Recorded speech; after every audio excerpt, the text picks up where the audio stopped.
明明种地1天就能顶别人修炼10年，我却生在了一辈子不用劳作的帝王之家。每当我提出想要体验百姓的耕作生活，父皇总会说我不务正业，损伤皇家体面。正当我以为自己的天赋要被浪费之时，皇帝竟然把我发配到土地丰饶的北凉。身为堂堂大前皇子，休闲奇才，你跟我说你想去当个农夫，这点出息真是随了你那宫女出身的母亲。可惜了，这至尊果怎么偏偏长在你身上？说罢，皇帝冷冷地看了我一眼，转身而去。本以为这又是和往常一样的埋怨，但这天夜里却有人潜入了我的寝宫，以雷霆手段挖去了我的至尊果，并废了我全身修为。第二天，我连皇帝的面都没见，就被一道圣旨送上了发配北凉的马车。世人都说这位天骄皇子的人生已经落幕，但只有我自己知道，一切只是刚刚开始。随着马车在北凉城主府门前停下，唯一和我同行的一名少年太监急忙上前叩门，可手还没有碰到门上的铁壶，身披战甲的城主涂啸就已经来到了门外。殿下，给您住的地方已经准备好了，随我来吧。涂啸神色冷漠，言语中没有丝毫尊敬，就好像皇宫里的人早已打过招呼。北凉地处边境，这些天战况紧急，城中难免有些混乱。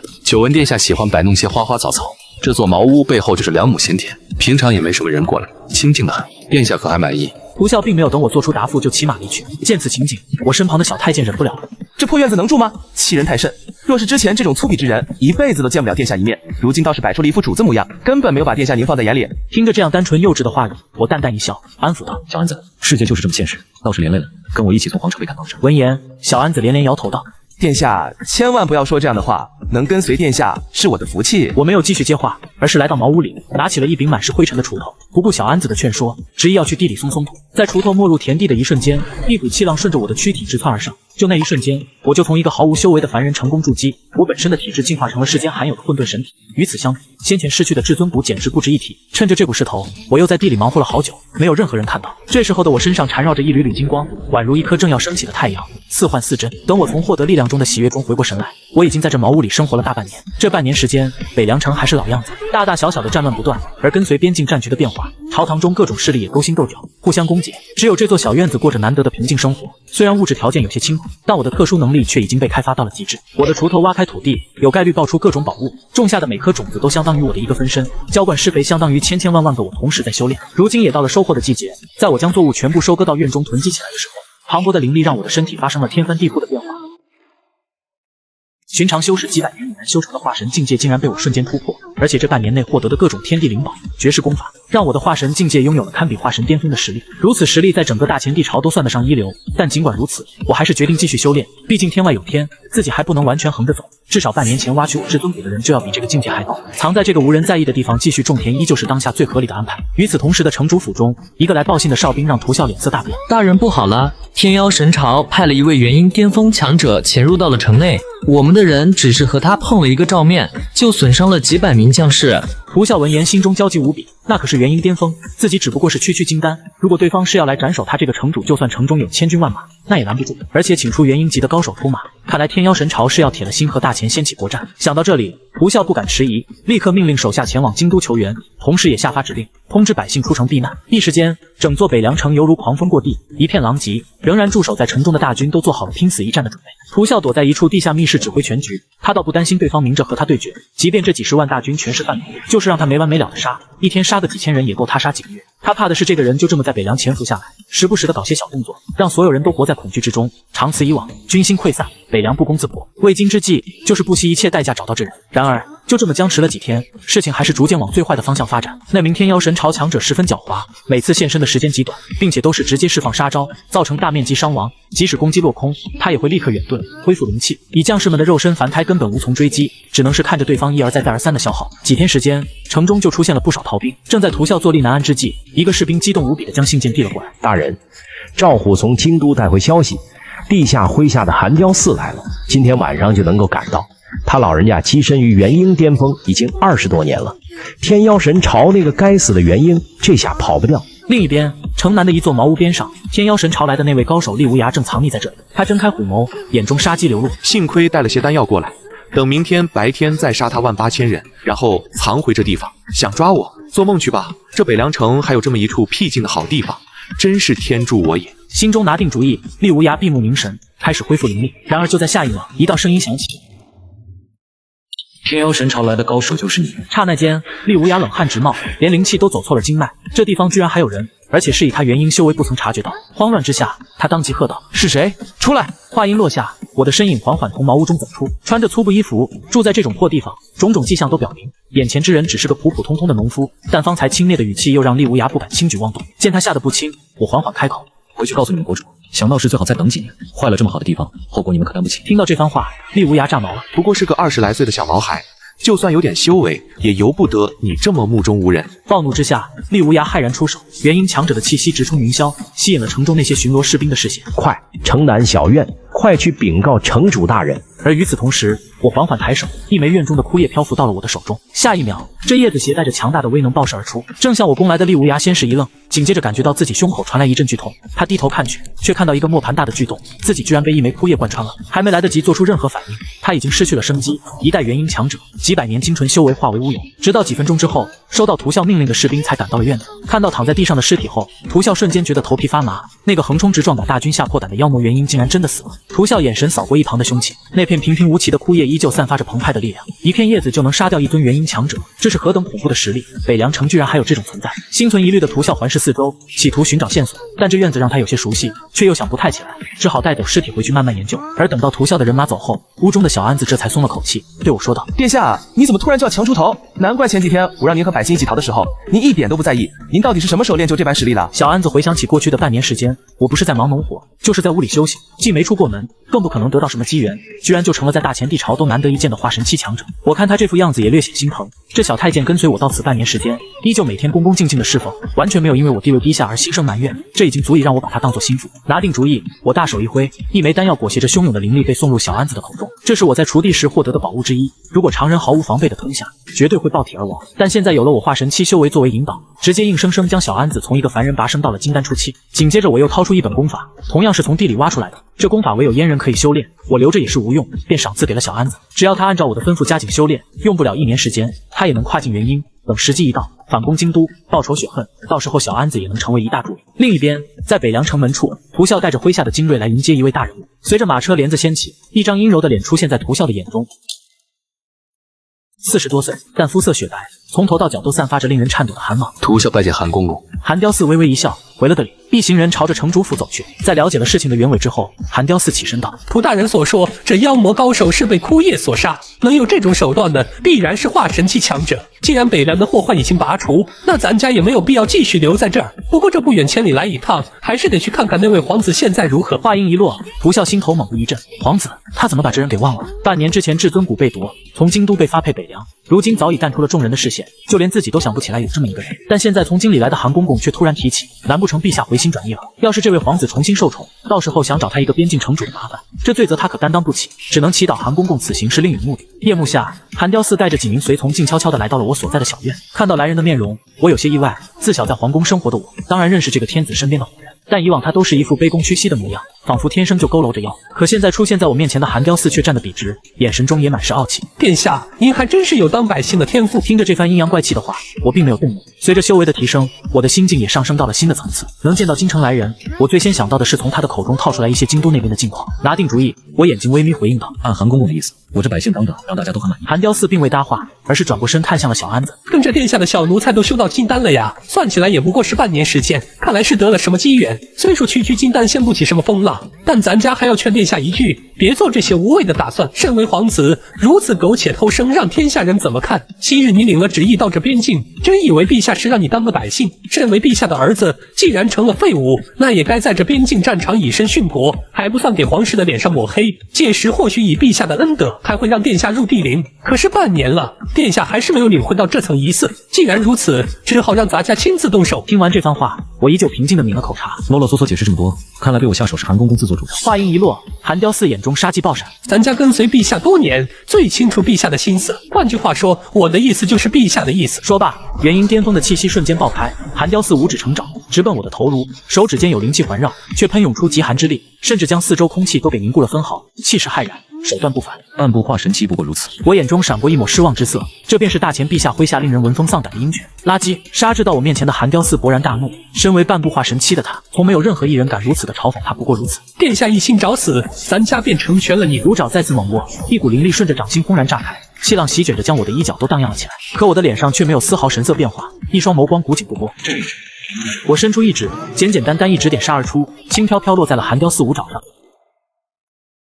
有金光荡漾而生，将寒雕四整个手臂都笼罩了起来。当时寒雕四眼珠子一凸，他的手掌以及手臂爆出团团血雾，接连不断。寒雕四发出一道惨烈嚎叫，倒跌着飞砸了出去，砸在地上。他的一条手臂已经崩了，连骨头都没留下。不，这不可能！寒雕四惊悚咆哮，他乃堂堂半部化神期，放眼天下元婴期不出，有几人是他的对手？不对！寒雕四一愣，看向了不远处挂着笑容缓缓而来的我。是化神期，天妖神朝的元婴巅峰是你杀的。我背负双手，轻轻点头。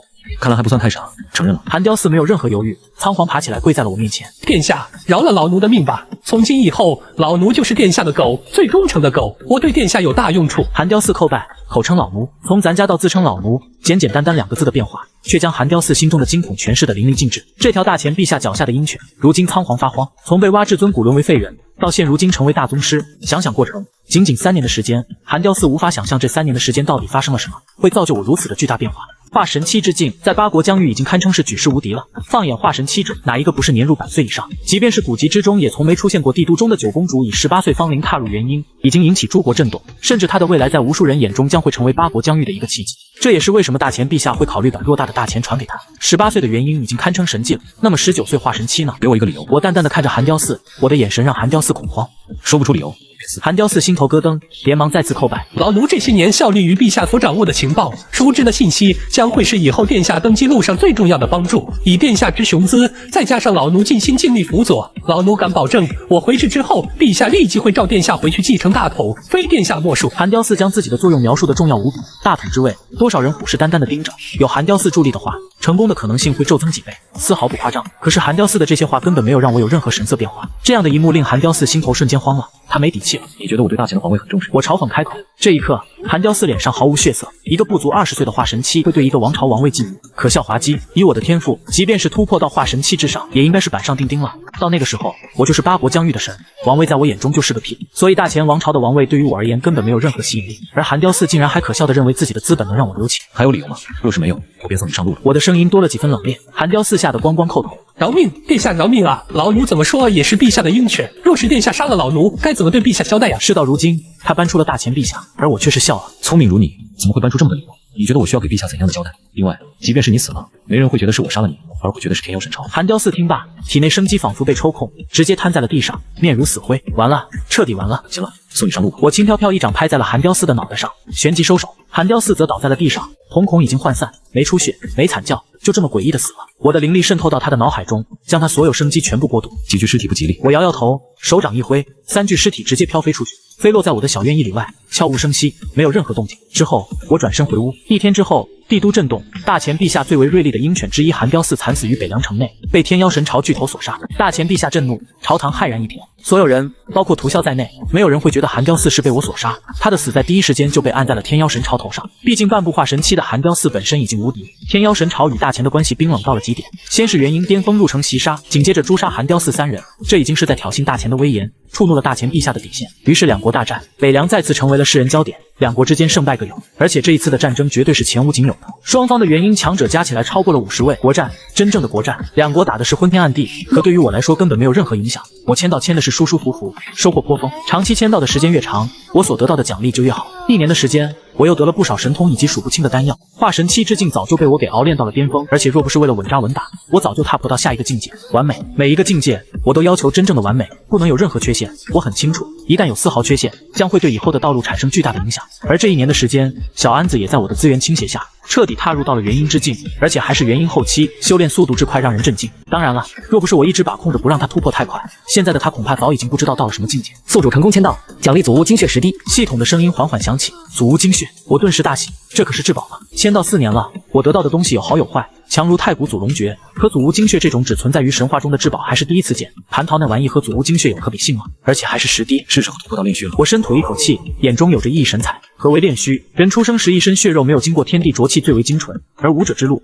元婴之境就是不断熬炼。当踏入到炼虚之时，就会令自己的血肉重新回到那种纯粹地。而炼虚强者已经能沟通天地，强化己身，对比化神期而言，两者之间的实力简直就是云泥之别。八国疆域中炼虚境的巨头又是高高在上的神，除了几个顶级宗门中或许存在，王朝之中连一尊炼虚境也没有。炼虚就是熬炼身躯，我早已经突破到巅峰大半年了。若不是为了将自身熬炼到极致，我早就突破到炼虚之境了。如今10滴祖屋精血足以让我打破桎梏。我挥手，道道光霞飞出，将整个屋子彻底笼罩起来。一缕缕晦涩难解的气息悄然弥漫屋内，弥罗震起，灵气涌动，又能遮蔽气息。不知道太古祖龙诀能否在这一次突破？不是不行，太古祖龙诀的强大丝毫不逊色于混沌神体，一旦突破，所带来的将是恐怖之力。紧接着，我手指轻点10滴，闪耀着极致光芒的祖屋精血漂浮在了空中，微微波动，其内蕴含的力量却犹如万道惊雷般飞腾。祖屋精血，我的眼神都变得炽热，这种神话中的至宝果然非同凡响啊！下一刻，我张开嘴巴。道道风暴顺着我的口中喷出，包裹着10滴祖屋精血直接吞到了口中。祖屋精血的力量暴虐疯狂，刚进入到我体内的时候，竟然震得我身子都有些不断乱颤，太狂暴了，横冲直撞。如果不是我背负着混沌神体，体魄无双，恐怕就这么一下能把我给撞飞了。想造反！我咧嘴一笑，只见我身躯一震，体内茫茫之力瞬间扶摇而出，席卷着10滴不断暴动的祖屋精血轰然镇压，有茫茫神光席卷在我身体表面，力量开始有规律的被我不断炼化着，而我的血肉也在此刻变得璀璨生机，灿烂耀眼，骨骼、内脏、毛发，甚至是细胞都变得有些异化，那是一种无匹的神圣，令人望而生畏。混沌神体的力量绝对是顶级的，再加上10滴祖屋精血，足以让我的体魄之力变得恐怖绝伦。时间缓缓而过，每一滴祖屋精血，我都得花费1天的时间炼化。10天之后，我体内的力量已经如浩瀚江河一般澎湃激昂，浪花叠起。突的，我睁开眼眸，所迸发出的金光如同利刃一般，前方的空气都被这眸光刺得产生刺耳声音。炼虚之境就此踏破。当我开口的那一刻，我全身的力量全部调动，冲着那脆弱且不堪一击的境界桎梏狠狠轰去。没有任何意外，桎梏被轻而易举碾碎成渣。我体内发生了翻天覆地的变化，一切都变得那么的纯粹，不再沾染有任何污垢。炼虚之境踏破，而且还远远没有结束。10滴祖屋精血的力量推着我的境界摧枯拉朽般扶摇直上。炼虚中期、炼虚后期、炼虚巅峰，眨眼间巅峰已至。甚至这股力量竟然还未休止，仿佛要一鼓作气直接突破到下一个境界，却被我生生止住了。突破得太快，对以后的道路没什么好处，而且我还要借助着这股力量将太古祖龙诀再次提升。太古祖龙像，随着我单指一点，一道凶威赫赫的龙影从我的背后咆哮而出，鳞片清晰，片片如刀，寒光闪烁，龙息飘荡，眸子流露着无情，那种无法想象的龙威在我身上彰显得淋漓尽致，令人想要跪下叩拜。一条远远不够。我轻轻一笑，一声龙吟在屋子内彻底炸开。又一条龙身以盘旋的姿态逐渐凝聚在我的背后，仿佛要笑破天地。2条龙影震动天地，可还依旧没有结束啊！第3道龙吟之音犹如石破天惊炸响于屋内，以可怕的速度迅速凝聚。而第3条龙影还未完全凝聚，第4条龙影再度出现。太古祖龙诀4重，此刻的我已经将这太古祖龙诀提升到了4重，而这功法突破所带来的强横力量再度加持到了我身上。强，我自己都觉得此时的我强横到了一个可怕的地步，我自己都无法想象战力全开之后我到底会有多恐怖。炼虚在别人眼中可以镇压8国疆域的神话，此刻在我的眼中显得有些不堪一击了，如同蝼蚁一般。继续搞！我微微笑了起来。炼虚境在8国虽然已经无敌了，可出了8国疆域就显得有些吃力。我也知道，如今8国疆域中那几个顶尖宗门都只是分宗而已。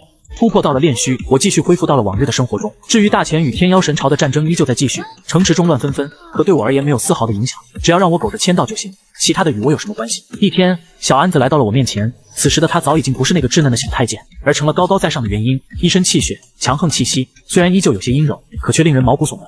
殿下，战事更加紧了。天妖神朝不知道发什么疯，如今已经在城外囤积了50万大军，虎视眈眈。据说陛下已经派了5皇子前来，看样子是要真正打国仗，国战不破，国都不还。真要是打起来，这区区的北凉城根本守不住。5皇子萧策，我喃喃，在我的印象中，这个萧策似乎很是霸道。他外公是阴阳道宫的大长老，母亲身份尊贵，凭此他也是鲜少有人敢惹。甚至来到北凉后，我怀疑过挖去我至尊骨的幕后黑手会不会是萧策，毕竟阴阳道宫中是有炼虚境巨头坐镇的。来便来吧，事情办得怎么样了？我淡淡道，小安子已经在暗地中拉拢了不少军中将领，威逼利诱之下，如今屠啸麾下的半壁江山都被我暗中夺取了。我不在乎军队，我在乎的是整个北凉的控制权，仅此而已。殿下放心吧，事情进展得很顺利，我有点期待当殿下一声令下，几十万大军挥戈倒向的场景，会不会把屠啸吓傻？小安子满是期待，笑道：“以小安子的元婴之境，再加上我手中数不尽的资源扶持，那些个将领如今早就成了身在曹营心在汉。北凉其实早已经在我的掌控之中。天妖神朝几十万大军袭来，整个大前都处在风雨之中，不到万不得已，谁也不想直接开启惨烈搏战，赢了也是遍体鳞伤，若是败了，那身家性命究竟能否保住，都成了未知数。”帝都皇宫大殿，一位满是威严的中年男子端坐于龙椅之上，眉眼间流露的尽是无双霸气。体内荡漾着的气息绝巅。大殿中站着一位眉清目秀的青年，脸上带着和煦笑容，看上去阳光极了。策儿，去了北凉之后，一定要小心北凉城乱。如今天妖神朝大军压阵，若是没有万全之策的话，便抽身回来。北凉破了不要紧，只要镇北关不破，哪怕是100万大军也入不了关内。践踏不了大前丝毫土地。话音响彻大殿，青年不是别人，正是五皇子萧策。而龙椅之上端坐着的那个男人，身份自然不言而喻，大前王朝皇帝。父皇放心，孩儿一定小心谨慎。只是若大战爆发，城破之后，萧晨该怎么办？萧策话语一绕，扯到了我身上。端坐于龙椅上的大前陛下眼神漠然一沉。我大前皇族没有被俘虏的人，你应该知道怎么办。说话间，他眼中闪过一抹凶残。亲情，这个麾下儿女上百个的君王早已经没了，普通人的亲情在他的眼中尽是价值。孩儿懂了，父皇尽管放心，北凉城破不了。我外祖父已经传来消息，一旦爆发惨烈大战，阴阳道宫的强者将会迅速支援。萧策的话令大前陛下心情好一些。有阴阳道宫出手，北凉城自然是固若金汤。等你归来之时，便该封王了，好好打一仗，届时王位会高一些。萧策听罢后激动无比，封王？若是他能封王，那么就代表着他在夺嫡之路上拥有巨大先机。要知道，就算是大皇子也未曾封王啊！萧策走出了大殿，意气风发。王位非我莫主。萧策喃喃，那个令人垂涎3尺的王位，若是想坐上去，少不了双手染血。他这一去便是帝王之路。大殿中那位高高在上的大前陛下，眼神中早已经没了赞赏，而满是阴冷之色。他盯着萧策离去的背影干笑起来。半月之后，我的小院中，小安子欠着身子恭敬地站在我面前。殿下，五皇子来了，带来了10万神策军，气势非凡啊！神策军，我倒有些意外，这神策军乃是大前军队中的精锐，所向披靡，从无败绩。这10万神策军的战力抵得过北凉城50万大军，真得宠了。我咧嘴笑了起来。还有什么消息？如今北凉城外天妖神朝的大军已经有50万之多，而且元婴上百，就连化神期就有数十位。看来天妖神朝是准备一举轰破北凉城啊！这等的战力，即便是五皇子来了，也照样守不住。小安子有些担忧，50万大军，上百元婴，数十位化神期，这是怎样的战力？放眼8国疆域内也罕有敌手啊！这区区的北凉城根本没有任何守住的可能，在这股力量下，只能算是螳臂当车。必须守住。我却是一反常态，严肃无比。守不住那怎么行？北凉可是我设置的长期签到点，如今的奖励越来越好，眼看就要奔向第5年了，怎么能城破呢？绝不行！可殿下，咱们说了也不算啊！小安子有些苦笑道，在他眼中，我的实力也不过就是化神期，即便再强，在天妖神朝绝对的战力下，也无济于事。改变战局，白日做梦呢。说了不算，那就做。我简单笑道，也没做过多的解释。北凉城如今成了整个8国疆域的焦点，两方一旦交手，那绝对是天崩地裂级别的，牵扯太大。天妖神朝、大前王朝这2国的皇子公主有不少都拜在各自的宗门，一旦真打起来，恐怕将有不少势力被拉下场。萧策亲临北凉，倒是让士兵的士气暴涨了不少。五皇子亲临，那是皇室给予他们这些人的荣耀。什么7皇子在北凉4年，多了有个毛用啊！废人一个，还得让别人照顾他的生活，所带来的影响力与萧策截然不同，不可相提并论。城主府，萧策端坐在主位，座位下涂笑满是笑容，眼中也弥漫着敬畏。上次见殿下还是在几年前，那时的殿下就已经气宇非凡了。如今几年过去了，更多了些王者之气。涂笑抱拳率先开口恭维，王者之气4个字一出，原本绷着脸的萧策顿时乐了，破防了，直入内心了。将军夸奖了，此次本皇子前来是受了父皇所命，护卫北凉城，还请将军多多帮助，共同抵御天妖神朝大军。挡下大军，我大前百姓可避免于水深火热之中，也算是大功德。届时本皇子会向父皇如实禀告将军的功勋。萧策的话令涂笑大喜，那就劳烦殿下在陛下面前美言几句了，破城绝不可能。连五皇子都来了，证明高高在上的陛下很在意这一战。涂笑原本慌乱的心也瞬间平复了下来。对了，七弟这些年如何？话锋一转，萧策反问，如平常百姓一般，几乎足不出户。北凉城大战连连去未见七殿下出面鼓舞军心。好一个七弟，父皇让他来干什么？他难道全忘了不成？明日我便要亲自去问问，难不成废了之后连心也废了吗？若是如此的话，何不去死？萧策拍案怒喝，神色震怒。涂笑嘴角微微扯动了下，没敢答话。皇子之争，那就是一个巨大的漩涡，他一个小小的将军，一旦参与进去，会被瞬间绞杀成渣的。皇子夺嫡，不管在任何一个朝代，都是臣子们之间的大忌。若是战队成功，那将来便是从龙之功；若是战不正，全家死绝，诛灭九族。况且如今大前陛下身子骨硬朗，涂笑这些人怎么会傻乎乎的参与进去？那是自寻死路。萧策的到来带给北凉希望，而天妖神朝方面在得知这个消息后，感觉到了来自大前王朝的压力。皇子亲临，想活战，奉陪到底。况且派来的还是五皇子萧策，他的背后可站着阴阳道宫那位凶威昭著的大长老，不其短来不讲理。双方大军暂时对峙，没有进一步的举动。天气晴朗，万里无云，我坐在自家的小院中晒着太阳，那叫一个惬意，脸上带着一抹慵懒的笑容。这5年来的生活让我很迷恋，舒坦啊！就在此时，门突然被人大力踹开，紧接着2排身穿明黄铠甲的士兵冲到了院落中，分列左右，萧杀之气冲天。一道挺拔身影缓缓从门外走入，背负双手，阴谋剑眉，举手投足之间所携裹着的霸道狂傲滚滚如云。五皇子萧策。当我看到这位名声远扬的皇子后，冷冽一笑，眼中闪过一抹不算太浓郁的轻蔑。之前我还以为自己的至尊骨是萧策外公出手挖去，然后移在了萧策身上，如今一看根本就是扯淡。这萧策的修为不过1品中期，距离宗师还远得很，而且他身上根本没有丝毫至尊谷的气息。之前还有些感兴趣了，我如今彻底失去了兴趣，这么的垃圾实在难入我的法眼。七弟如此的不懂尊卑吗？看到我躺在摇椅上，根本没有要起身的趋势，萧策顿时怒了，神色阴冷，声音低沉，太阳穴青筋都在蹦跳。在他眼中，我就是个废物，有什么资格在他面前摆谱？更何况他还握着对我的生杀大权，在皇宫大殿中，大前陛下所说的那番话，可以让他随意处置。萧策，尊卑，你想要什么？你是哥，我是弟，仅此而已。况且又不是一个娘生的，我也懒得装那兄弟弟故。我冷冷笑道。话出，萧策脸色赫然变了，眼神如同鹰隼般波动着无穷寒芒，他的手掌缓缓握成拳，胸膛有杀机席卷，他想杀人。你是我大前皇族之人，至尊谷被挖，沦为废人。可父皇慈悲派你前往北凉镇军心，这4年多来，你做了什么？我听涂将军说，这4年来，无论大小仗，无论胜败，你从未现身慰问将士。萧晨啊萧晨，你好大的胆，将父皇之令置若罔闻。身为皇子，只懂得吃喝享乐，沦为废人，不知廉耻。活在这个世上，你良心不羞愧吗？一句句话语，幽森可怖。再看我，脸色根本没有任何变化，反而带着嘲笑之意看着萧策，把萧策给气得暴跳如雷。萧晨，实话告诉你，来北凉前，我特意询问过父皇，若是北凉城破，你该如何？我的神色倒是发生了些变化，不是紧张，而是我想知道那个端坐于帝都的老东西到底会做出怎样的选择。父皇将你继承废人，那么便不可成为被俘虏之人。若真到了那时候，七弟啊七弟，五哥亲自送你上路，好自为之吧。萧策一撩衣袖，转身离开。这个答案让我乐了起来。果不其然，那个端坐龙椅的老东西还是如此的狠辣无情啊！不过这样最好，最起码可以让我之后的所作所为不再有任何的心理负担。萧策离开后，整个北凉所有人仿佛彻底把我给忘记了，不再有任何人关注我，我仿佛就是个空气。而我也喜欢这种遗忘，每日沉浸在签到之中的乐趣，其他人根本无法想象，那叫一个舒坦。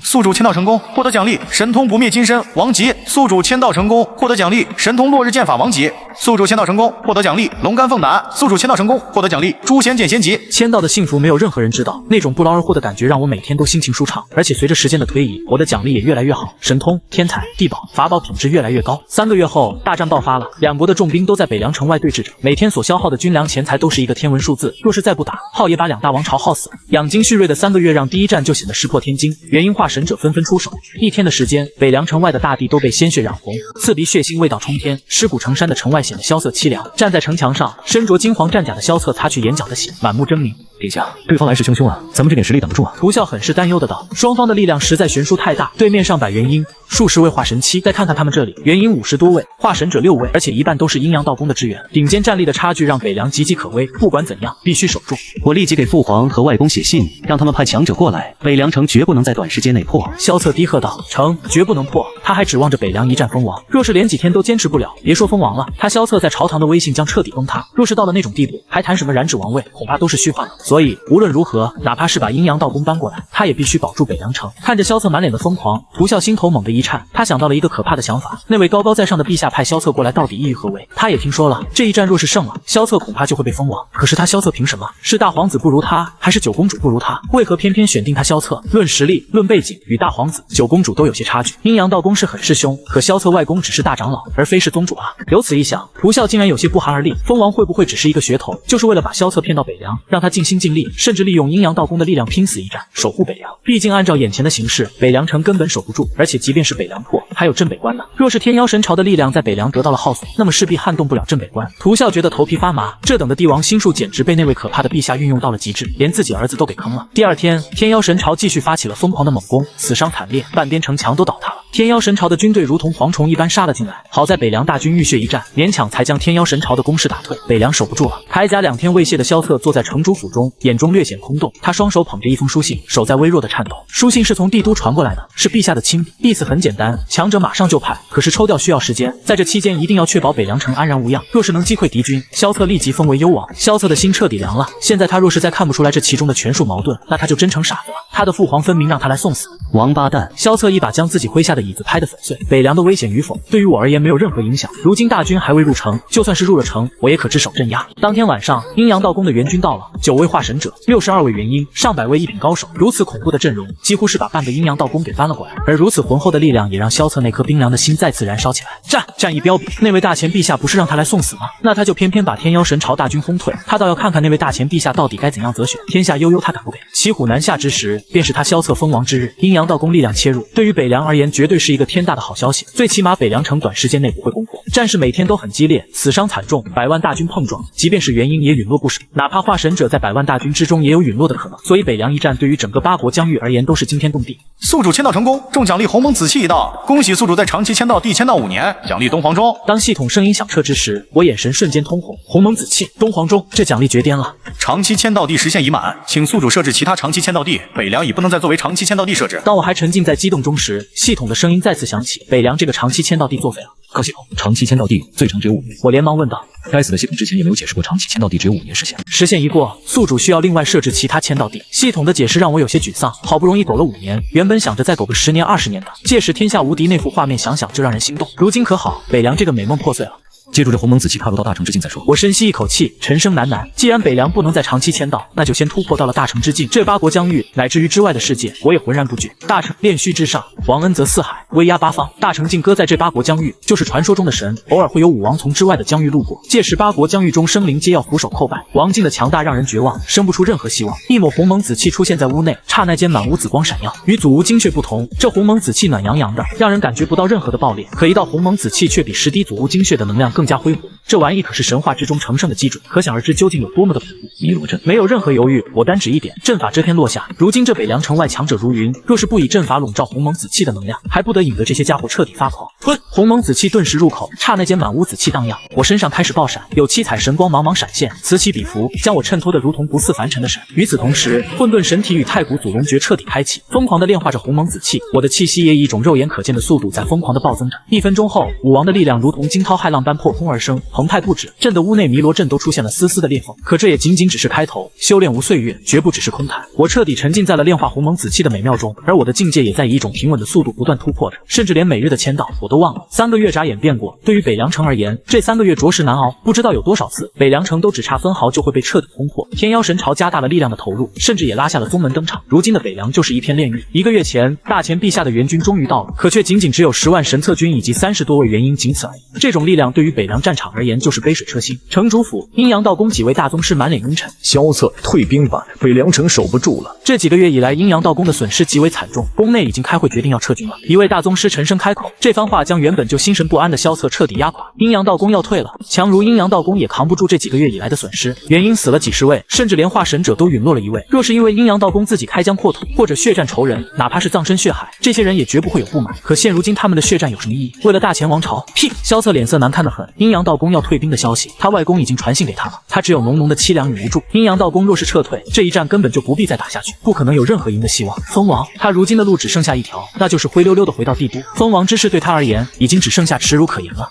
眼下已经别无选择了。萧策苦涩笑道，不过眼下还有另外一件事情需要做。突的，他眼中冒出寒光，嘴角勾勒出一抹刁钻弧度。夜幕下的北凉充斥着悲惨，而我的小院子内却有着罕见的宁静，微弱灯光在黑夜中显得那么刺眼。小安子在侧房修炼，如今的他已经是元婴巅峰了，只差一步之遥就能登上化神期之境，从一个小太监5年后的时间成长为元婴巅峰。这要是传出去，那些宗门天骄、王朝皇子估计得一头撞死，自愧不如。主卧内，我坐在椅子上喝着茶，看着古籍。北凉的大战对于我而言没有任何影响。3天前我出关了，一道鸿蒙紫气让我收益颇丰，意外连连。太古祖龙诀已经踏入到了7重境，而混沌神体竟然也再度突破。至于境界，我已经跨越了大成，进入到渡劫之境，而且只差一步之遥，突破到传说中的圣仙。圣仙，天下无双。在我所得知的信息中，八国疆域属于天下5州之一的北境一角，而武圣即便是在北境，那也是绝巅神话。轰！院落的大门被蛮力轰碎，木屑溅了一地。正在修炼的小安子顿时惊醒，旋即冲到了院子中。下一刻，他愣住了，10几道身影鱼贯而入，为首的不是别人，正是五皇子萧策，而他身旁赫然是清一色的宗师，甚至还有一位大宗师。小安子的眼球猛然一缩，泛动出了丝丝的惊恐。这是要干什么？如此阵容，即便是冲到天妖神朝几10万大军中，杀得3进3出也绝不成问题。可如今来到这里，而且面容不善，令小安子毛骨悚然。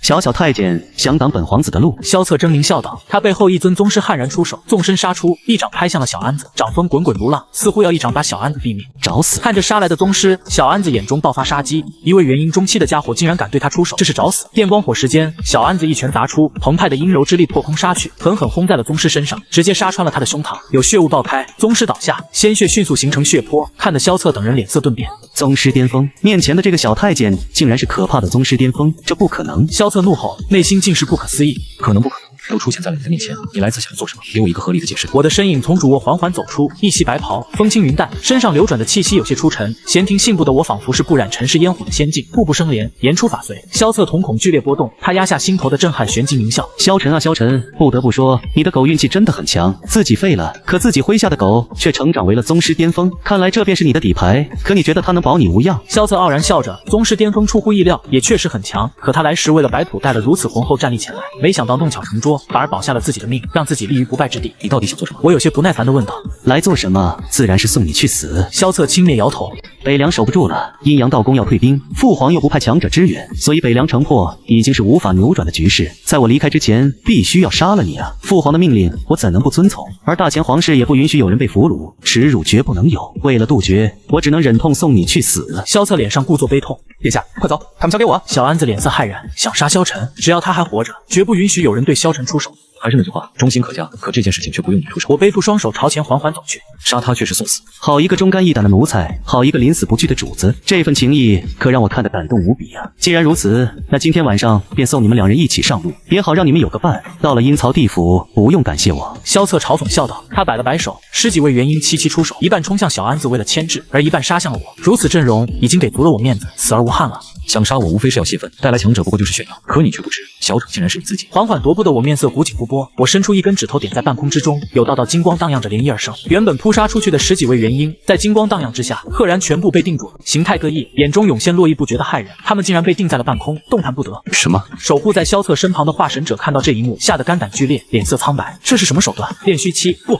大成，最起码也是大成巨头啊！逃！化神者没有任何犹豫，将萧策撂在这里，转身就逃。在面对一尊很可能是先天境巨头的时候，萧策带过来的这位化神者没有任何犹豫，转身就逃，硬抗此战，小命要紧。要是溜之大吉，想来就来，想走就走，我这里是公共厕所。我不喜，眉毛皱着，轻松手指再次点出，一道灵力顺着我的指尖奔袭而出，瞬息间便杀到了逃之夭夭的化神者背后。感受到毛骨悚然的杀机，大宗师面露惊恐，瞳孔鼓胀。不，前辈饶命啊！灵力穿透他的后背，从胸膛炸开一团血雾。北凉战场上站立在绝巅的大宗师就这么倒在了地上，身子无规律抽搐几下后没了动静，死了。一指抹杀，那些个被定住的宗师看到这一幕更加骇然了，个个头皮发麻，背后炸起一层冷汗，只觉得一丝凉气顺着脚底板直冲天灵盖。你没被废。萧策结巴，一指抹杀大宗师，这他妈是怎样的战力啊？最起码也是先天之境，而萧晨才多大？不过21岁，21岁的先天巨头扔出去，整个八国疆域势力都得被吓成傻子。你很想我成为废人？我不喜不悲，走到了萧策面前，淡漠问道：不，我怎么会想七弟被废呢？看在我们是兄弟的份上，七弟你就饶了我吧，我保证再也不敢与你作对了，都是我的错，我瞎了狗眼黑了心，我不是人，这一切都是父皇的命令啊，与我无关，与我无关啊！萧策已经跌坐在地上，至于求饶，直接被他忽视了。这么一尊先天境巨头在这，他就是把整个阴阳道宫搬过来也没用啊。如今他能祈祷的只有我饶他一命，只是我看他的眼神充满了冷漠，没用丝毫感情波动。要杀我的人，我从不会留情，譬如韩雕寺。我的话令萧策猛然一怔，旋即犹如雷击，呆滞的看着我。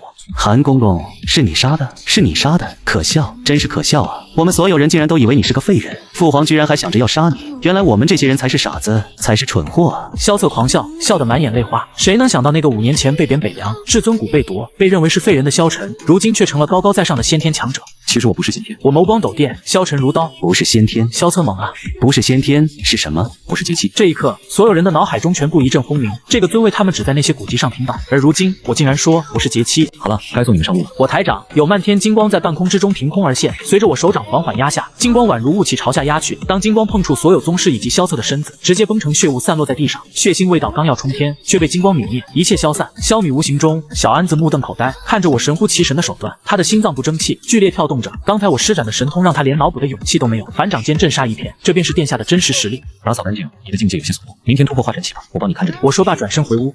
突破化神期，小安子眼珠骤亮，在别人眼中，突破化神期极为凶险，一个不慎就有可能前功尽弃，甚至心魔泛动，生命都有危险。可从我口中说出，却那么的风轻云淡。翌日清晨，院子内干干净净，丝毫看不出来昨天夜里这里发生了怎样的屠杀。我从屋内走出来的时候，小安子已经在门口等着。挺猴急啊，去院子中心坐下，突破之后，我给你道神通，你这男人的缺陷应该能补回。我满是笑容道。小安子听完顿时呆在原地，刹那间他眼眶通红，冲着我跪下。殿下，声音哽咽，感动无比。太监这辈子最大的执念恐怕就是如此，而如今我竟然说能帮他弥补，这听在小安子耳中简直是天籁之音啊！从一个小太监，他成长到了大宗师，可即便如此，他还是一个五根不全的人，被世俗所歧视，在内心中他自己都觉得卑微。可如今有了希望，对于小安子而言，我就是他的再生父母，天大的恩情让他根本不知道该怎样去报答。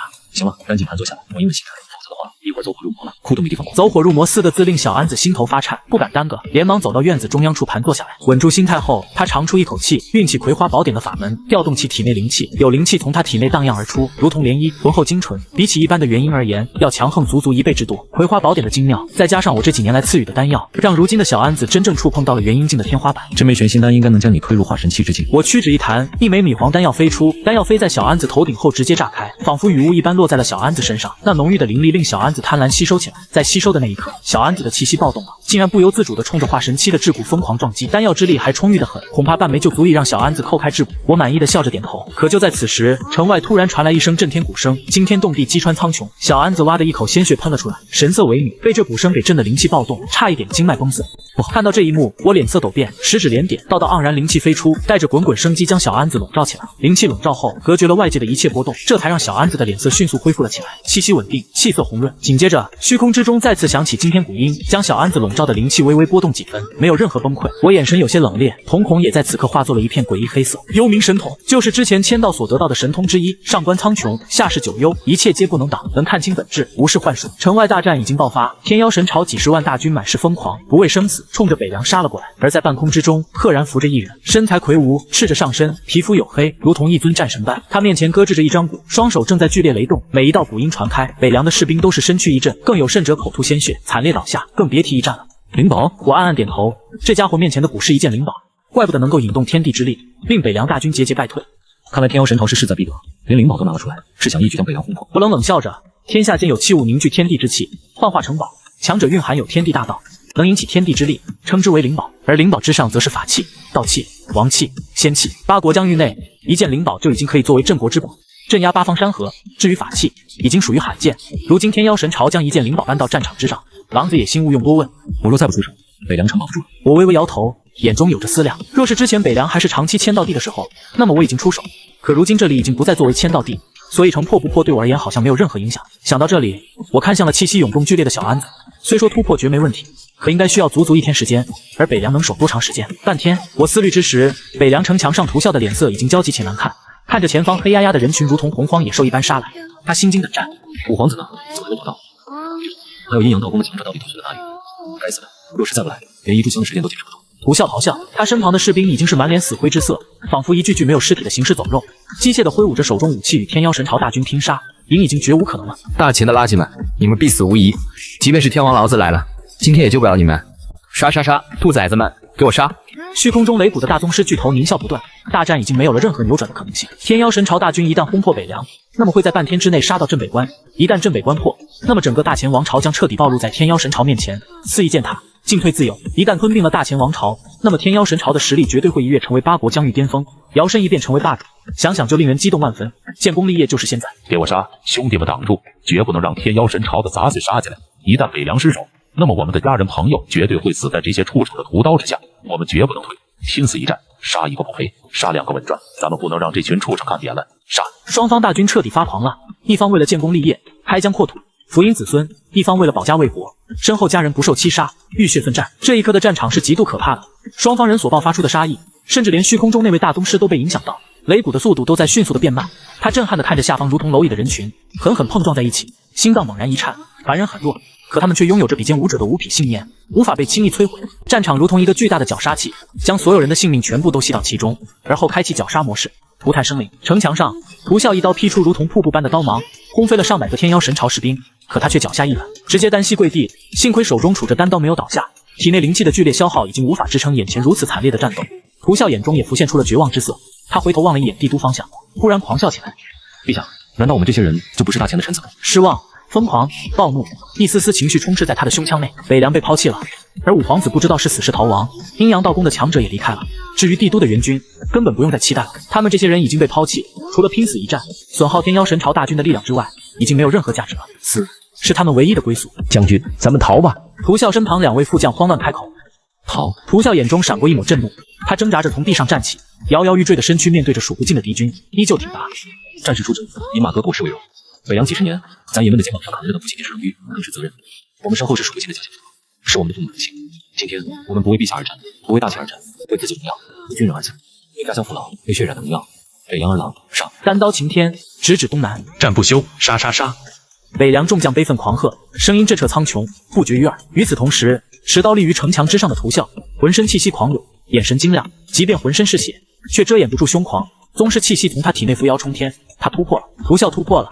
生死间，他心念通透，将一切置之度外，让他10几年来未曾突破的境界，如今直接跃入宗师之境。屠啸感叹着，唏嘘着，如今突破已经没有任何用了，除非突破到大宗师，或许今天的败局还有可能扭转乾坤，否则的话必败无疑。如此也好，死之前能让老子多杀几个杂碎已经足够了。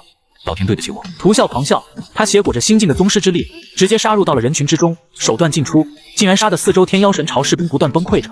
以屠啸为中心，100米之内竟然都成了真空地带，地上尸体一地。胆大包天，杀！天妖神朝的宗师终究是无法忍受啊，直接朝着屠啸杀去，一剑斩出，颇有银河落九天之势，霹雳无双。屠啸根本没有任何胆怯，拎着单刀冲杀过去。两大宗师的战斗打响，当当当，铁戈交击之音此起彼伏。让人意外的是，屠啸竟然不落下风，招招拼死的勇气，再加上心境之力，奇迹般的与天妖神朝的宗师后期打了一个平手。王八蛋，老子要你的命！天妖神朝的宗师抓狂了，他好歹也是宗师后期，如今全力出手之下，竟然拿不下当当进入宗师的屠啸，耻辱，奇耻大辱。于是两人都玩命的厮杀，战局对于北凉而言越来越坏。他们拼死一战的信念没能带来任何实质性的改变，甚至还加速了他们的死亡。绝对力量的优势，无论是谁，任何阴谋都没办法改变结局。人群中，屠啸的身体直接砸飞出了100米，躺在地上，口哇哇的吐着鲜血，脸色苍白如纸，额头上汗珠滚滚。败了，他一只手臂都被废了，浑身战力只剩下了不到30%，别说宗师了，恐怕就是一品武者都能杀他。屠啸闭上了眼，绝望喃喃，他等待着死亡。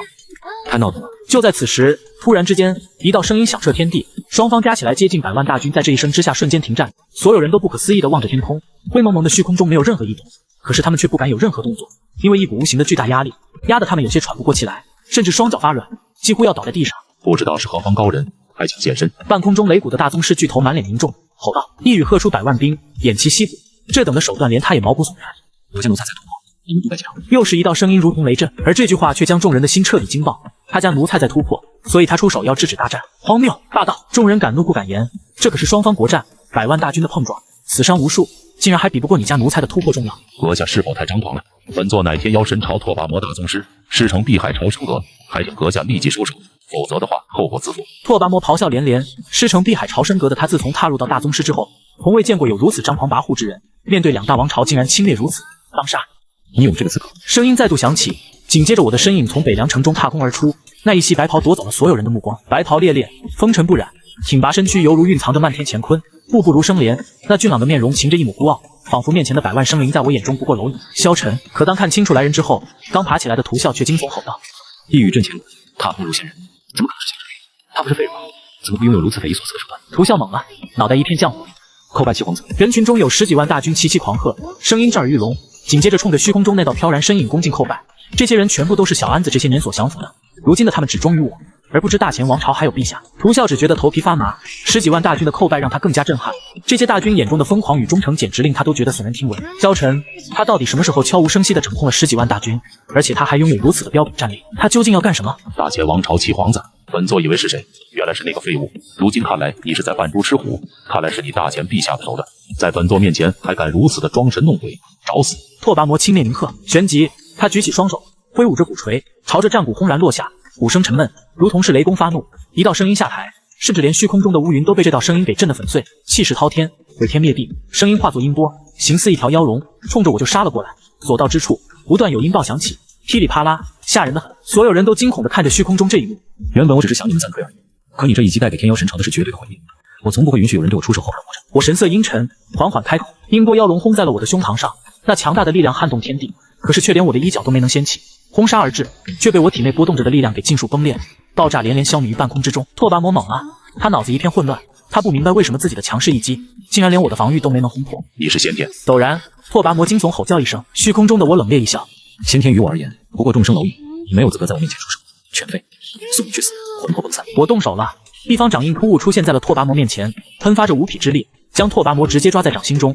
紧接着道道黑光在掌印中浮现，如同神雷毁灭苍生。掌印中的拓跋摩正在惊恐地反抗着，可他的每一次挣扎都令掌印勒紧几分，他的骨头都已经被捏断了，浑身有鲜血不断的炸开，口中更是哇哇的吐着血。一方掌印令大宗师绝望，根本没有任何反抗之力。下方100万大军惊骇绝伦地看着虚空中这一幕，堂堂大宗师在萧晨的手中竟然还一招都挡不下。快出手救拓跋摩大宗师！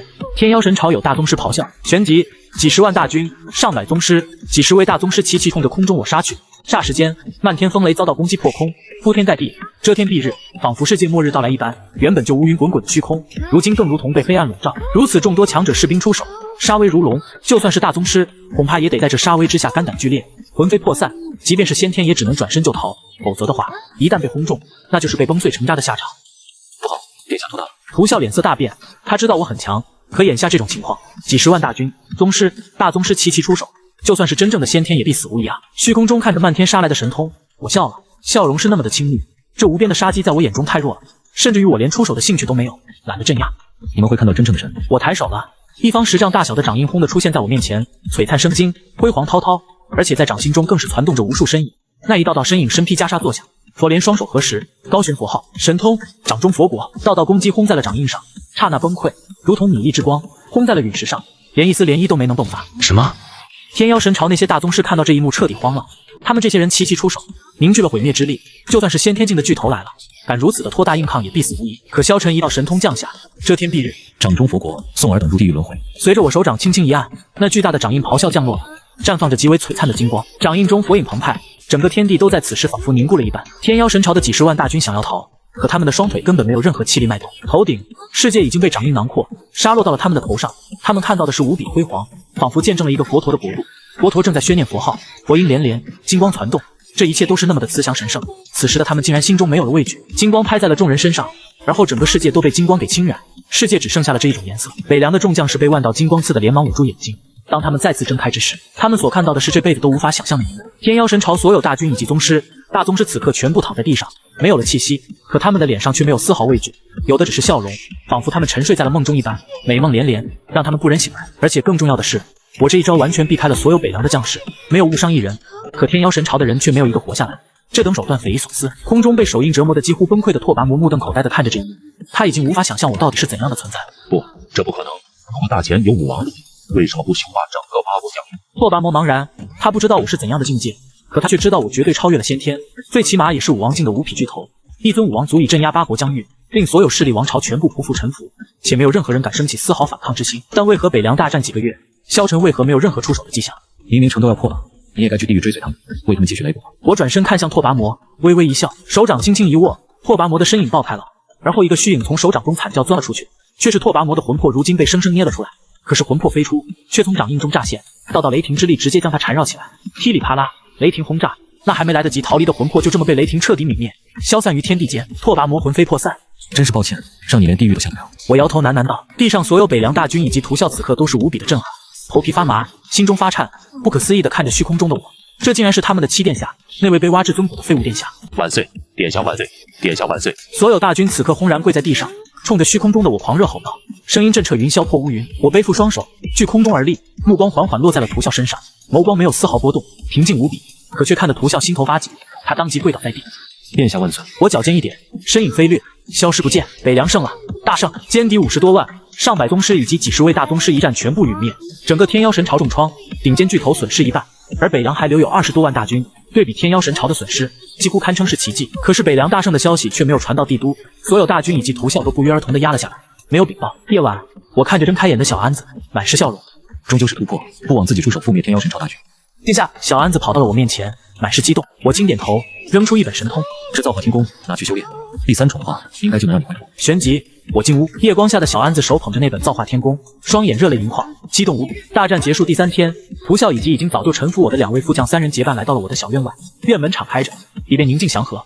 进去。屠啸侧目看着2人，两人轻轻点头。3人来这里就是为了战事的消息，到底该怎样汇报？毕竟大战结束3天了，若是战报还未传送，届时陛下雷霆之怒怪罪下来，他们吃不了兜着走。可我没有表态，他们又不敢报，怎么报？就说萧晨是先天境巨头，大发神威，镇杀天妖神朝所有敌军。屠啸不敢啊，如今皇子夺嫡已经很激烈了。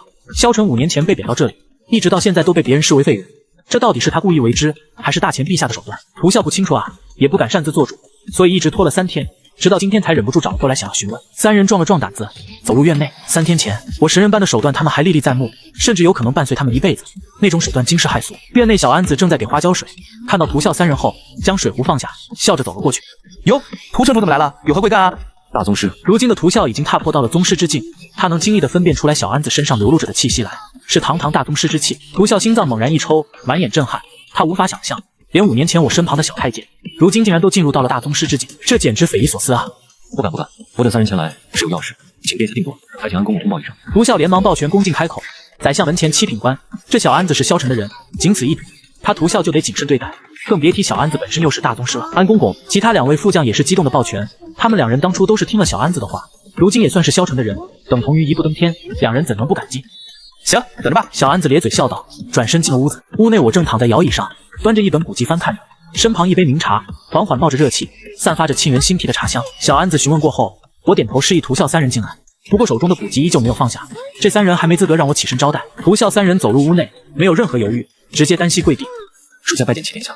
有话就说，我看书的时候不太喜欢别人打扰。我翻了页书，淡淡开口。涂啸心头一紧，不敢耽搁，连忙开口：殿下，北凉大捷可不知道这捷报该怎么写，还请殿下示下。怎么写是门学问，我到底要不要暴露自己？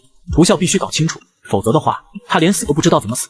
毕竟得罪一尊先天境巨头，无异于触怒了死神。实事求是。我目不转睛，说出4个字，便不再多言。涂啸3人不敢再说什么，起身缓缓退出了屋内，旋即离开了。等3人离开后，小安子走到客厅，脸上有些激动。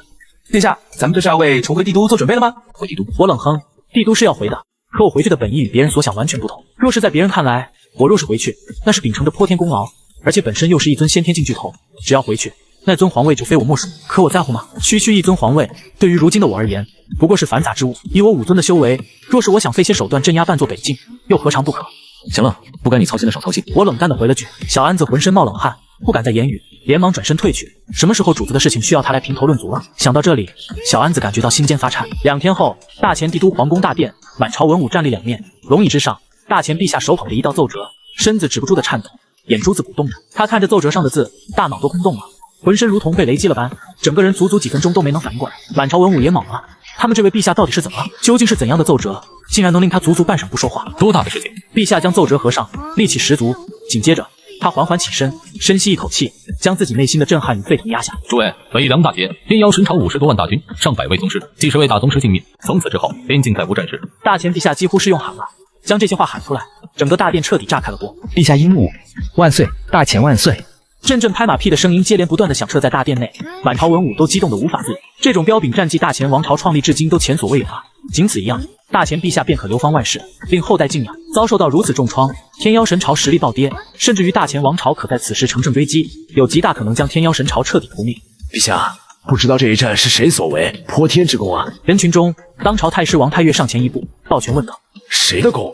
这是要名垂青史，令人供养的，甚至烧香筑庙，百姓供奉长生位都不过分。”一战打下了100年盛世，所有大臣全部看向了那位立于龙椅前的陛下，他们很是激动，甚至想着是不是5皇子萧策搬来了阴阳道宫大军歼灭大敌。若是如此的话，那5皇子萧策是否要封王了？皇位已定，陛下神色有些复杂，他眸光扫过众人，微微一笑。5皇子萧策大战倒败，下落不明，阴阳道宫大军撤离，北凉岌岌可危，天妖神朝重兵压境。而城破之时，有一人挺身而出，以先天境之力逆转乾坤，全歼敌军，出手者7皇子萧晨。一番话令满朝死寂，大殿内寂静的可怕，所有大臣皆是瞪着眼珠子，他们仿佛听到了这个世界上最不可思议的事情，根本不愿意相信。7皇子萧晨，先天境，绝不可能！众人感觉到很荒谬。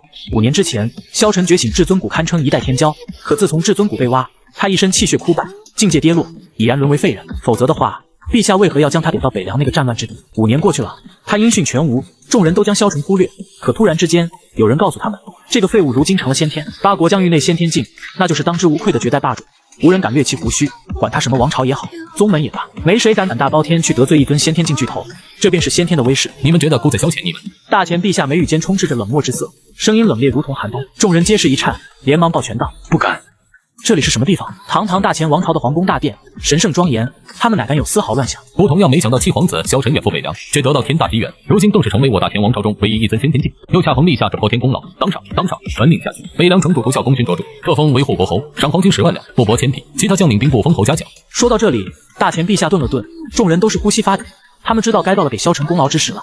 这个被大前陛下放弃了5年的废物，如今一跃成为大前之巅了，或许皇位已经没有任何疑问了。7皇子萧晨天骄无双，兴奋好血于北凉，5年功劳加身，如今大破敌军，打出了大前之威，特封7皇子萧晨为汉王，昭告天下。大殿内一片哗然，汉王这个王位可谓重如泰山啊！汉之一字乃历史悠久，大前王朝就是继承了大汉的王位，而汉王之位含金量无法想象。大前建立200多年，从未有一人得此殊荣。朝会结束了，满朝震动。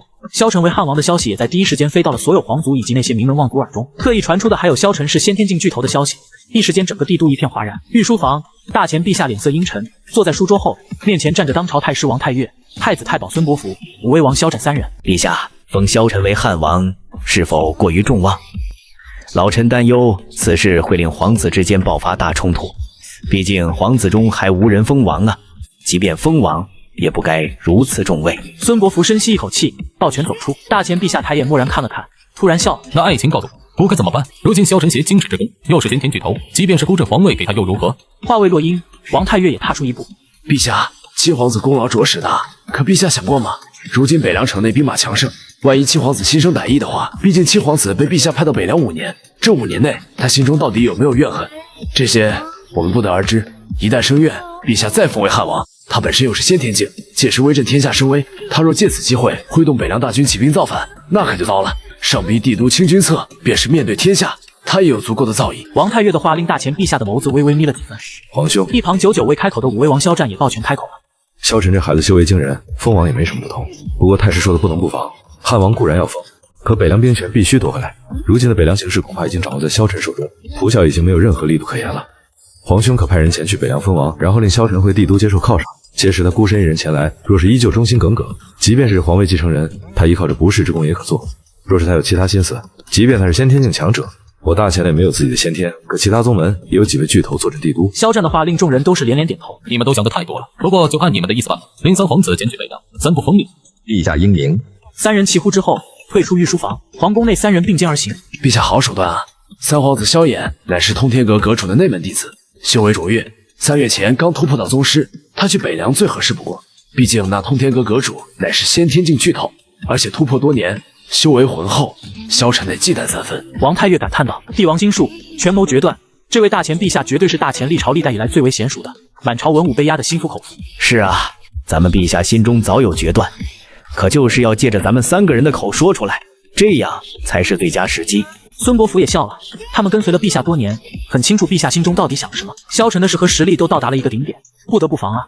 可是若要召回，又得有正当理由，那么他们3个人就得率先开口，提前一步将事情说出来。走吧，事要多知，话要少说。萧战冷冷开口，旋即大步流星离去。王太岳与孙伯符耸了耸肩膀，也是快速离开皇宫。帝都起风了，原本平静多年的帝都如同突然出现了一个漩涡，所有势力、所有皇族全部都不由自主地被拉入到漩涡之中。大皇子、三皇子、九公主，这些有机会成为下任帝王的天骄，如今都已经开始与自己智囊团讨论接下来该如何是好。北凉罕见的平静的几天来，城内一直在修复，如今的北凉也终于恢复到了之前的模样，只是空荡荡的城池显得有些萧瑟。大战告捷，可北凉城也破烂不堪了。恢复城池容易，想要恢复生机，却不是短时间内能行得通的。城主府，屠孝坐在城主位上，听完下方士兵的禀报之后，惊愕起身。哼，屠孝倒吸了口凉气，天啊，这可是莫大的王位啊！如今落到了萧晨头上，岂不是预兆着这大前的下位天子非萧晨莫属啊？将军，你现如今也是侯爷了，小的恭喜侯爷。士兵连忙起身抱拳恭喜。屠孝点点头，护国侯这个爵位也不低了，冠上护国2字，在边境几十年，他也算是荣誉满身了。屠孝挥挥手，士兵退下，他坐到椅子上，额头紧凝，圣旨中不仅仅只是陛下的封赏，他看出了其中的端倪，令三皇子前来颁布，旨意也是独特之处，甚至含隐晦的提及要屠孝以三皇子萧衍为主全力辅佐，这其中含义巨大。我该怎么办？屠孝捏了捏自己的额头，很是忧虑。现如今他该做出选择了，是站在陛下这一边，还是站在我这一边？任何一个差池都可能让他万劫不复。2天之后，三皇子驾临北凉，与之而来的还有5000龙骧卫的精锐，也算是形势浩大，颇显皇家威仪。城外屠孝率领着军中将领齐齐在城外等候着。等到队伍抵达，屠孝率人立即单膝跪下，恭迎三皇子驾到。声音震耳，直冲云霄。马车上，一个青年从车内掀开帘子，走向身穿明黄长袍、君子莫如玉、形似天上仙、笑容和煦、眸光有神，大前王朝三皇子萧衍。屠侯爷，快请起，我可担不起你的下跪。如今你是侯爷，而我却只是皇子，没有丝毫爵位可言。萧衍快步走到屠孝身旁，将他搀扶起来，给足了屠孝面子。屠孝满脸笑容，天下严重了，您虽然没有爵位在身，可却是陛下嫡子，天皇贵胄，如今又是钦差大臣，行亡命之事，无论如何，在下都得归应殿下。2人寒暄2句，起身进城。与此同时，我的宅院，小安子快速跑到了客厅中，我正在看书，瞥了一眼小安子，将手中古籍放下。殿下，三皇子来了，您被陛下封为汉王，三皇子是带陛下前来颁布圣旨。小安子连忙道：汉王，三皇子。我轻轻点头，没有理会太多，什么王都行，反正我也不在乎这汉王之名，我也没打算接。下去吧，好好修炼，其他的事情少管。我淡淡开口，继续看书。半个时辰后，以萧衍、涂啸为首的众人浩浩荡荡来到了我的小院前，看到院门敞开，直接进入。殿下，三殿下奉陛下之命前来颁布圣旨，快出来迎接啊！涂啸满是笑容喊道。可是客厅内没有丝毫动静，萧衍的神色微微波动了分毫。他知道我就在屋内，可却没有任何动静，分明没把他放在眼中。涂啸也感觉到丝丝尴尬，连忙跑到了客厅中。只见我正端书看着，似乎刚才他的话根本就没听到。三殿下来了。涂啸凑到我身旁，轻声开口，生怕惊扰到我。知道了，来便来了，有旨意就来屋子读。我正在看书，不喜分神。我揭开一张书页，淡淡开口。涂啸猛了脑瓜子，这也太狂妄了！外边站着的可是三皇子啊，身份特殊，如今又代表着陛下行事，颁布旨意，你可倒好，坐在这里读书，胆大妄为。涂侯爷，七弟估计之前一战还未恢复过来，况且又立下了大功，不起便不起吧，他值得如此殊荣。不知道什么时候，萧衍走到了屋内，手捧着圣旨，满脸笑容。圣旨张开，萧衍一字一句地将圣旨读完，大致意思很简单：我有功，是皇室的男子，汉封为汉王，继续加油。七弟，接旨吧。萧衍微笑道。此刻我才缓缓地放下书，起身看着面前的圣旨，冷冷一笑。这圣旨分量可是有些不够啊！我接过圣旨，随意掂量了下，就轻描淡写地扔到了桌子上。涂啸目眦欲裂，这可是圣旨啊，就这么的随手处置了。七弟，三哥有句话说出来恐怕会令你不喜，不过为了你好，我还是要说。虽说你功勋卓著，可却有些狂妄，目中无人，如此行为我不会告诉父皇，下次你要注意。萧衍也是有些阴冷的，旋即他恢复了之前的神色。另外，父皇有旨令你速速回帝都，北凉一切事务由我接管。你此次回去，父皇肯定要好好犒赏，倒是让三哥留在这里受苦了，真是羡慕你啊！萧衍话说完，却发现我根本没有理会，一时间尴尬无比。要我回去？我突兀开口。萧衍点头。北凉一切事务由你接账，如此隐晦干什么？不如说得明白一点。他不相信我，怕我起兵造反，于是派你前来，让你钳制我。到了帝都，生死便不由我了，而你，我又不肯动。毕竟你萧衍乃是堂堂通天阁阁主的弟子，那位可是先天境的巨头。我满脸笑容，一番话说的萧衍与涂啸脸色大变。殿下，无论殿下站在什么位置，拥有着怎样的标炳战，可天地君亲师，陛下是你的父，我管他到底做了什么，殿下绝不能有丝毫隐瞒。涂啸绷着脸咬牙喝道：“太过分了！”他实在看不下去。我有些意外，转头看着涂啸：“你在教我做事？小的不敢，可小的只知道殿下应该立即回帝都。北凉之事，三殿下前来代替您回帝都，受嘉奖，仅此而已。”涂啸直面我，此刻的他终于做出了择选，他选择了大前陛下。我再强，也终究只是一个人，先天境又如何？大前王朝是没有自己的先天，可其他宗门有啊，譬如通天阁，如今帝都内也有几尊先天巨头隐匿。萧晨并非无敌。你是在教育我？我笑了，小小一个侯爷，如今竟然敢在自己面前耀武扬威，这可真是天大的狗胆，不知死活。涂啸摇头，并非教育，而是说该说的话。如今殿下乃是汉王，身份尊贵，我小小的一个侯爷，岂敢冒犯？说罢，他一撩衣袖，不再理会，似乎是被我看好。好一个涂啸土侯爷！我狂笑起来，眼中那肆意飞扬的神采夹杂着烈烈凶悚。陡然间，有剑吟之音凭空炸响，整个屋内顿时陷入到一片冷寂之中，所有人都觉得冰冷，浑身血液都被冻住。不好！一旁萧衍脸色大变，他赫然看到我双指夹着一柄耀眼古剑，顺着涂啸的脖颈就斩过去。一剑霜寒十九州。萧衍脑海中不由得浮现出这么一句词。噗！涂啸的脑袋在鲜血喷涌中滚落在地上，如同皮球一般。他脸上那股冷傲之色还没有消散。他万万没想到，当着萧衍的面，我竟然敢对他大打出手。萧衍被这道剑光的威势压得剧烈喘息，脸色苍白。他体内浑厚灵气疯狂调动，想要抵抗这股压力，可是无济于事。他觉得自己仿佛一叶孤舟，飘荡在惊涛骇浪的怒江之中，随时有可能会支离破碎，没有任何抵抗之力。突然，我额头微皱，我竟然从萧衍的灵气中嗅到了一丝至尊骨的气息，而这道气息正是自己5年前被挖去的。霎时间，我体内的气息不由自主狂暴起来，气息如风暴骤起，原本还能勉强站立的萧衍瞳孔更大，身影如同断了线的风筝，直接飞砸到了大厅外，砸在青砖地面上，狂吐鲜血。萧晨，你疯了！萧衍惨叫怒吼，他万万没想到我竟然真的敢对他出手。杀涂啸虽然令萧衍愤怒，可以萧晨今时今日的地位也不算太离谱，然而杀萧衍那就是胆大包天了。萧衍代表着大前陛下，钦差大臣，而且背后又枕着通天阁阁主，可以说这双重身份放眼8国疆域内，都能有几人敢贸然招惹。院内上百跟随萧衍而来的龙香卫精锐，迅速将萧衍守护起来，神色冷峻，手持长枪，无惧指向我。他们是陛下的鹰犬，只效忠于陛下。萧晨，你是不是疯了？